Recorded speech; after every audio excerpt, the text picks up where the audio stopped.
উঠেছে। প্রিয় বন্ধুগণ, আপনারা জানেন দেশে চলমান রাজনৈতিক সংকট সৃষ্টি করার ষড়যন্ত্র চলছে।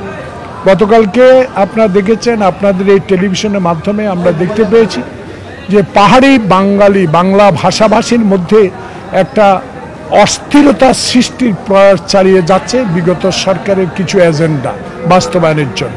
আমি মনে করি একজন ক্ষুদ্র রাজনৈতিক কর্মী হিসাবে এবং বাংলাদেশের স্বাধীনতার একজন যোদ্ধা হিসাবে আমি মনে করি এই ছাত্র জনতার রক্তে দেওয়া দ্বিতীয় স্বাধীনতা অর্জনকে বিফলে নেওয়ার জন্য এই সকলের একটি গ্রহণযোগ্য ইন্টেরিয়াম গভর্নমেন্টকে অস্বস্তিতে পরিণত করার একটা প্রয়াস চালাচ্ছে বলে দৃশ্যমান মনে হচ্ছে। কারণ এই ইন্টেরিয়াম গভর্নমেন্টের স্বরাষ্ট্র উপদেষ্টা মহোদয় এবং স্থানীয় সরকার উপদেষ্টা মহোদয় দুজন খুবই উপযুক্ত সম্মানিত ব্যক্তি। ওনারা পাহাড়ি বিষয়ে গতকাল যে স্টেটমেন্ট করেছে, বাংলাদেশের মানুষ সেটা গ্রহণ করেছে। উচ্চ পর্যায়ের একটা কমিটি তৈরি করে অবিলম্বে যারা এই ষড়যন্ত্রের সাথে লিপ্ত তাদেরকে আইনের আওতায় সোপর্দ করা উচিত বলে দেশের মানুষ মনে করে। একটা জিনিস আপনাদের মাধ্যমে জনগণকে আমরা জানাতে চাই, আমাদের নেতা তারেক রহমান বলে দিয়েছে বাংলাদেশে বৈষম্য বিরোধী ছাত্র জনতার যে আন্দোলনে আমরা যে স্বাধীনতা পেয়েছি এই স্বাধীনতাকে অক্ষুণ্ণ রাখতে হবে।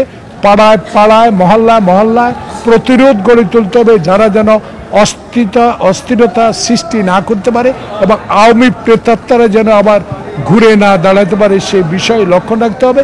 এবং একটা বিষয় উনি বলেছে, আমরা এই সরকারের কাছে দাবি করি অনতি বিলম্বে সরকারের নির্বাচনে একটা ম্যাপও এই জঞ্জাল দুরূপিত করার সাথে সাথে একটা ম্যাপও পরিষ্কার করা উচিত, তাতে জনগণের মধ্যে আস্থা আসবে।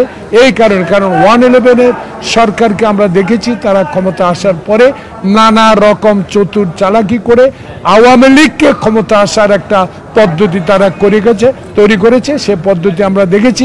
মইনুল আহমদ শেখ হাসিনার কাছে পরাভূত হয়ে তার সকল দোষকে ইন্ডিমিনিটি থেকে আওতার বাইরে আনার একটা প্রক্রিয়া করার কারণে আওয়ামী লীগকে ক্ষমতা নিয়ে গেছে। এই সুযোগটুকু যেন ইন্টেরিয়াম গভর্নমেন্ট না পায়, এটাই জনগণের প্রত্যাশা ইন্টেরিয়াম গভর্নমেন্টের কাছে। আমার শেষ বক্তব্য হলো দেশে গণতন্ত্র ফিরে আসুক।